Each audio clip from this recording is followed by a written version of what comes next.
Oftentimes we assemble a group and are not sure about the purpose. I think it's critically important that all committees and committee members ought to understand exactly why we're assembled. The why factor, answering a very important critical question of why we are in fact meeting. As we look at successful groups, they rally around a sense of purpose.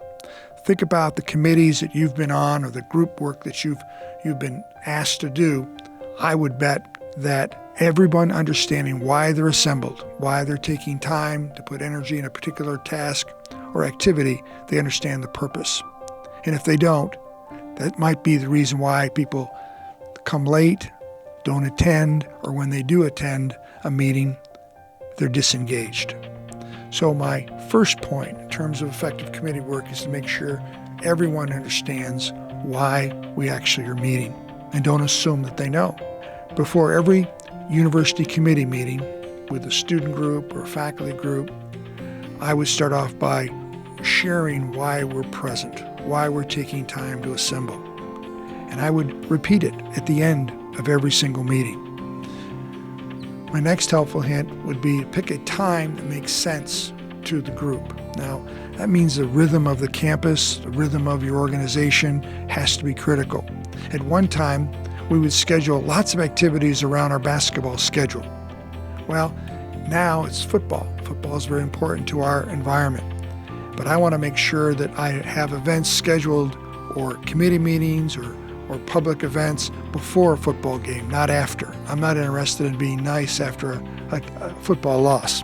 So even the time of the committee is critically important to the success of bringing people together. The place. Now, where we meet becomes critically important. Sometimes it's political. Your place or mine makes a huge difference. It might be social, an opportunity for us to assemble in an area where we socialize, and that's an important motivator to make sure that people attend your particular meeting. Sometimes the specialness of a place, a chance to be in someone's home or office, becomes a critical part of motivating people to be assembled. And as you pick a place, you want to make sure the design of the meeting room is a vehicle for what you hope to achieve. For example, if you're sincerely interested as a committee chair that we have dialogue, you want to make sure the room is equipped for that kind of interaction, that there's a circle or a square, that everyone looks at one another. If you're not interested in people sharing their thoughts and ideas, pick a lecture-style room. They're not looking at one another.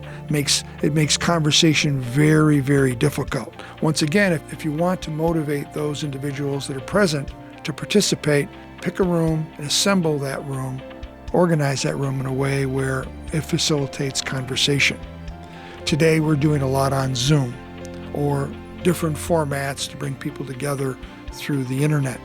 It's important that we not only invite participants to participate through the internet, but that we go out of our way to engage them, that they're recognized throughout the meeting as being present, that they're given an opportunity to interact, that we go out of our way to ensure that those that are in fact invited to participate through the internet have that opportunity in a sincere, meaningful way, that we have name tags, that we not assume everyone knows one another, that we use nameplates so that people are recognized as contributors, that it's critically important that we make everyone in the room feel comfortable to participate fully.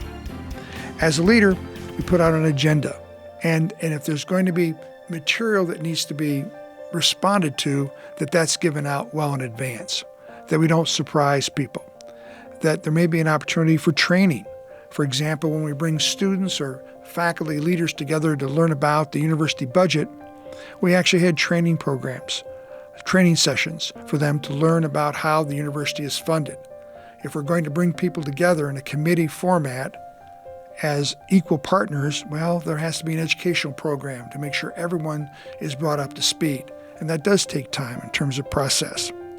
That as we begin a meeting, we not only have a chance to start on time, but we announce an ending time, that we begin on time and we have an ending time. That respects everyone's commitment and also helps move the meeting along, and it gives you a chance to complete an agenda in a prescribed time. As we monitor discussion, that if we're talking about a controversial issue, go out of your way to make sure that the minority or dissenting viewpoint is expressed. We also have rules of engagement that prior to any discussion, we come up with 3 or 4 rules that make sure that everyone has an opportunity to contribute. We agree upon several rules. No cell phones, that our discussion is confidential, that we'll respect one another, that everyone has a chance to contribute in a meaningful way.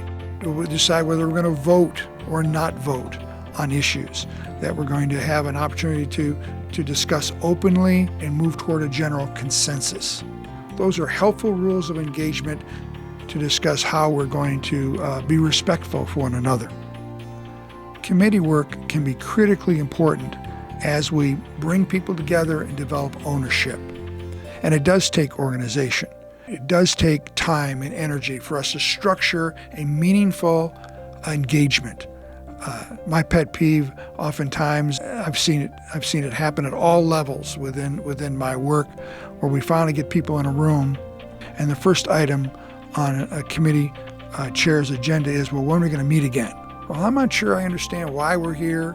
I don't have a sense of purpose of how I'm going to decide whether I'm going to put this on my calendar next time around. So I think it's critically important that we think about how we organize groups. Another critical factor is that we don't want to have committees formed if one individual can take a task and actually execute. That we're very careful of managing this dynamic opportunity for engagement, that we have meaningful work, that a committee is there because we need representation, that we need collective energy, that we're genuinely interested in making sure that this is a workman-like experience for all members of our group. God so loved the world, he or she did not send a committee. I hear that often, and it doesn't have to be that way. If we think ahead, organize time, place, understand the importance of the critical question of why we're together, committees can be our best friend and not something that people are afraid to encounter because of all the negative experiences they may have had, that our committees are going to be something special, unique, and are going to be worth everyone's time and effort. Committees can be your best friend or your worst nightmare. And I want to make sure our helpful hints give us an opportunity to be most successful, and we embrace the opportunity for groups to come together in a meaningful, sincere, and intentional way.